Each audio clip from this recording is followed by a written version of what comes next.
What's up, everybody? How y'all doing today? My name is Frank Reynolds, and welcome to another episode of Is It Worth It? Movie Madness. This is really one of the first to kick off the summer movie season. While not necessarily a blockbuster, it does have a cult following, and we're going to talk about it today. That is Spiral from the Book of Saw. Want to let you guys know my thoughts on this film. Saw it last night at the premiere, and we had a lot to talk about here, especially if you're a fan of the original torture porn series.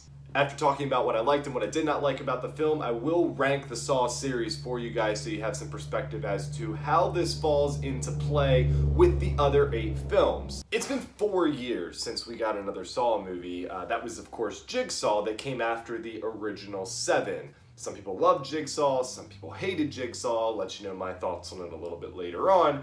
But regardless of your thoughts on that movie, Spiral promised something new.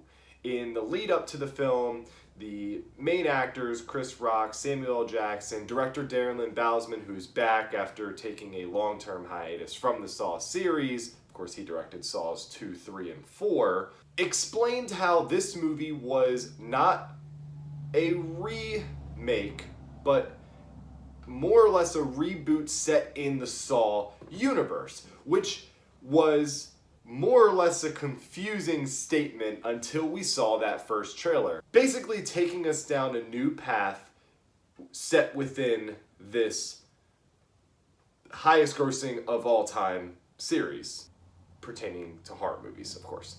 There are some things to like about Spiral 2. One of the biggest things is how the traps this time around are certainly simpler than they were in the previous movies, particularly the later films. What makes Saw, the original movie, work so well is how simple the traps were. It was one of the first torture porn movies out there, so people were shocked when they saw it. When the second movie came out and they upped the ante a little bit, it was even more shocking because the sense of realism was still there. That sense of realism is lost by the time we get to the later episodes, chapters in the series, particularly the last 3 films. Spiral does a good job of kind of bringing us back to home base and reminding us of how simple a gruesome, gory, blood-filled trap can be, and that's what makes it cringeworthy compared to laughable. Generally speaking, the traps are satisfying this time around. Overall, they recapture that earlier magic that made the Saw series so popular, which was certainly a highlight of Spiral. Another thing I really enjoyed about this movie, simply put, is the ending. It's solid. It's probably the best part of the movie. The last 5 minutes of Spiral almost makes up for the shortcomings earlier on in the film. Not quite, but almost. Because while those are some, really not many, but those are some things to like about Spiral, there's so much wrong with it. There's a lot of missed opportunities here, and it's certainly a frustrating movie, especially when you compare it to the earlier genius of Darren Lynn Bousman's Saw movies earlier on in the series. I'm going to start with the ending because, like I said, I enjoyed it. It's the best part of the movie. And while it certainly does work to rectify some of the wrongs made earlier on, the twist itself is not very surprising. At least it wasn't for me. It's the only ending I guessed in the Saw series aside from Saw 3D. I just wasn't shocked at the big reveal. Again, the workings of the ending are really good, really solid. There's other elements in play that, again, spoiler-related reasons, I'm not getting into it. But the twist itself was a bit of a letdown. And while the ending does try to cover its bases, wrapping up loose ends from earlier on in the movie, there are still some plot holes at the end. Maybe for a potential sequel, perhaps, and they're nowhere near as bad as the plot holes from Jigsaw, the movie before this one. But they're there, and I needed to address that. Also, I never really understood why the Jigsaw killer here was doing Jigsaw-esque things. It's so difficult to describe this without giving away any spoilers, but I just didn't really get it. In the marketing for this film, we were led to believe that this was very much a Saw movie set in the Saw universe, but with different characters and motivations and a different killer this time around. After seeing the movie, I can confidently say this is not a Saw movie. It's more like a detective thriller that uses Saw mythology as its base for letting this situation play out as it does. It doesn't work. After finishing the movie, I just didn't understand why this wasn't left to be its own thing. Like, I really believe that if they would have cut all of the Saw stuff from this film, it would have been much stronger, but so much of the movie relies on what Saw fans have come to know, and the torture porn, and the same style, pacing, really the same presentation we've seen before, that it limits the potential of the movie. That's the bad. Now the ugly, the acting. Whoa, it's rough. Oh my goodness, the acting is bad here. And the dialogue's not much better. Dialogue's real clunky at times. Even Chris Rock, who is like a Hall of Fame comedian here, a lot of his jokes fall flat in this movie. And I remember leading up to this film watching some interviews with him and him saying that he wanted to add some comedic relief into a Saw movie, and he certainly tries. A bit too hard at times. I mean, granted, there's some funny lines, but overall, a lot of the writing here is not good. And that detracts from the value of the movie, especially early on. Like, some of the first words said in the movie are like, roll your eyes bad. As bad as the acting and the dialogue and the writing are, the pacing's the worst part of it. It's atrocious. It's a mess here. For the themes they're trying to explore, the movie moves way too quickly. We just don't care. And how do you make a good horror movie without caring about what happens to anybody? For the themes to work, for the characters to develop, for the story to materialize in the way that they wanted the story to materialize, you need time to set the mood, to allow the characters to marinate a bit. But we're legitimately in the thick of the action 1 minute into the film, and it doesn't let up, and we just never understand why. In classic Saw fashion, we get the backstory we need through flashbacks, of which are pretty poorly done here. The movie needed to be like a half hour longer, which sounds preposterous for like a Saw movie, but I think if you see it, you'll understand what I mean. For example, take Saw 3. It's the longest film of the original series, clocking in at almost 2 hours, and I think the director's cut is longer than 2 hours. The reason it works is because we care about the characters it sets up, so the payoffs at the end are much more impactful, and when these people are put through traps, we care a little bit. If you just go from base to base without any backstory or any true stakes at play, it just doesn't work the same way. And you can't explore that in a flashback the same way you can in a, in the moment conversation, or it just doesn't work. And speaking of flashbacks, I hated how the movie flashed back to traps at time. I'm not going to say any more on that. It's kind of a new development in the Saw franchise here, so I don't want to give anything away, but it doesn't work at all. Something else that I want to point out, it's a line in the movie that tried to justify the themes that doesn't make any sense. And it's not a spoiler, it's from the trailer. Chris Rock says at one point that the Jigsaw killer never targeted cops and that this guy has a different motive. What was Saw 2 about? What was Saw 4 about? Literally, cops were at the center of Jigsaw's game for their shortcomings as cops. What's worse about that is that Darren Lynn Bousman directed both of those movies.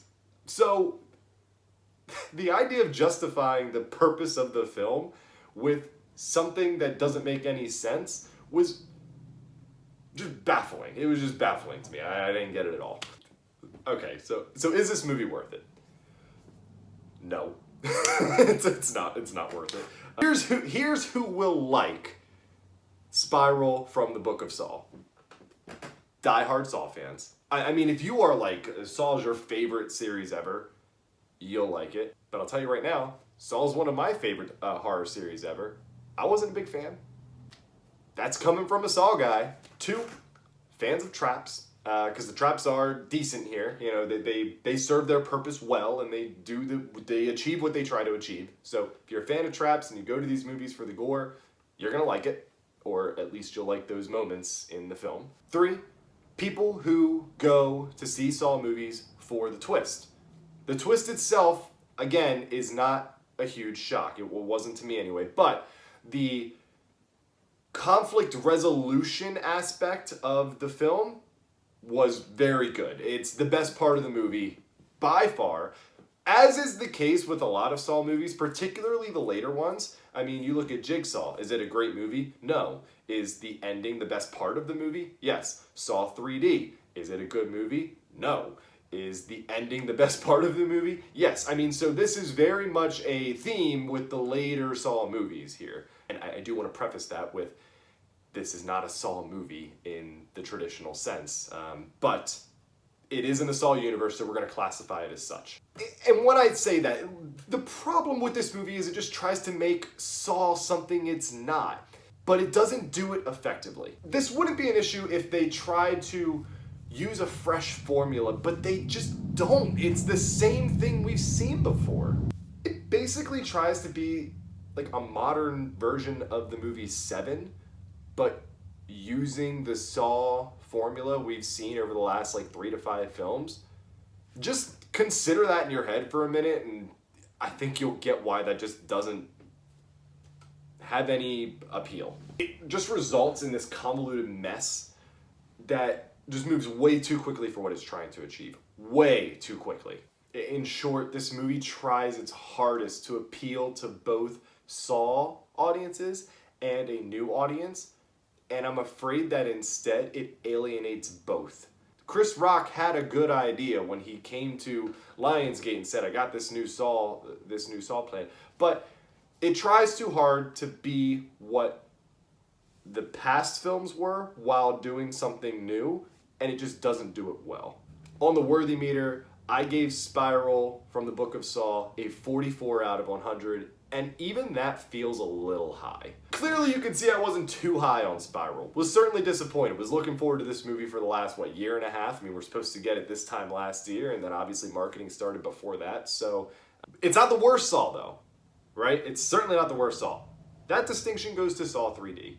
That's the worst movie. The movie itself is horrible. It's, Hoffman goes on this homicidal spree. I should, by the way, preface this. Spoilers for the whole Saw series at this point, except for the newest one. I'll keep that very light because we've already talked about it here. But yeah, Saw 3D, Saw 7, Saw the Final Chapter, whatever you want to call it. Not a good movie. The ending is solid in that it's a culmination of the entire series. It's what fans wanted to see. And aside from those, the opening 2 minutes and the final 10 minutes, it's trash. It's a very bad movie. And Jigsaw's not much better. That's at number 8 here. Jigsaw it's a nice little reboot. It's fine in a lot of ways, but there's so many plot holes that it creates. The ending's the strongest part, and yet it's the most frustrating part because they had some stuff they could have still built on from Saw the Final Chapter, but instead they decided to go an entirely different direction, and it messes up the entire Saw timeline. It's something I wish we might have looked at a little bit here in Spiral, but we didn't. Spiral clocks in at number 7, partly because of this, mostly for everything else that I've mentioned already in this review. Now, Saw 5 in the 6th spot here could have flipped with Spiral because Saw 5 is probably the most disappointing entry in the series. It comes on the heels of the first 4 movies, which are all quality horror films, particularly the first few. And Saw 5 just doesn't live up to the hype. I think the tagline was one of the most misleading taglines in the entire series. You won't believe how it ends. At that point, people knew they were getting a twist with a Saw movie. So going into it thinking it's going to be the biggest one yet, particularly following Saw 4's crazy climax, yeah, it's it's not that big of a twist. It's one of the most disappointing ones in the series, actually. But now as we move into the top 5, we get the movies that make the Saw franchise what they are to me. And number 5 is Saw 3. I didn't think Jeff was the strongest protagonist, and that is why it doesn't quite land as high on the list as some of the other movies. But Amanda's story, Jigsaw's conclusion, and the twist at the end, the traps, I mean, the traps are freaking wild in Saw 3. All of that together makes for a very satisfying horror film, particularly for its time. Number 4, Saw 6. Surprisingly, Saw 6 is actually a good movie. Really paints the healthcare industry in a bad light and focuses on some moral dilemmas that people were faced with there every day. It actually reignites Jigsaw's motivation for exploiting that industry. And the protagonist actually has a character arc that we can get behind here. And the blending of that story with the Hoffman covering up his shit story is very satisfying. It's a good movie overall. At number 3, I'm putting Saw 4 there, and some people might think that's a little bit too high. This is mostly for the ending. The double twist presented in Saw 4 is one of the best twists I've seen in a movie. The traps are obviously excellent in Saw 4. This is when things started to get a little bit preposterous, and this is when it kind of borders on the too much range, not exactly realistic. But man, the traps in Saw 4 are really entertaining. And from an entertaining perspective, Saw 4 is as entertaining as it gets for a Saw film. The last 2 on the list rank as such. Saw 2 falls at number 2 in the category. It's an outstanding follow-up to the first Saw. It ups the ante in almost every single way. The ending is outstanding. The traps are even better than they were the first time around. Eric Matthews is an awesome protagonist who is as lovable as he is hateable. I guess the B plot that is the game happening is easily the best group game presented in the Saw series. Number 1, I mean, come on, it's the first Saw. It's one of the best horror movies ever produced, hence how it spawned 8 sequels and counting. I mean, it is the best twist that I can recall seeing in a horror movie. As entertaining as the one in Saw 4 is, and as crazy as it is, and mind-blowing as the double twist aspect of that is, the ending of Saw 1 is just flat out astounding. Thanks so much, guys, for joining me today on this review. I love doing these movie reviews with you, and now that we're able to go back to the movies, maybe we'll be getting more of them in the near future. Next week, we're heading back to the world of books with my review of Caroline Kepnes's You Love Me, the 3rd story in Joe Goldberg's saga. If you enjoyed this review, give it a like, subscribe to the channel. We got tons of these up here and counting. So thanks a lot, y'all. Have a good week, and we'll see you next week.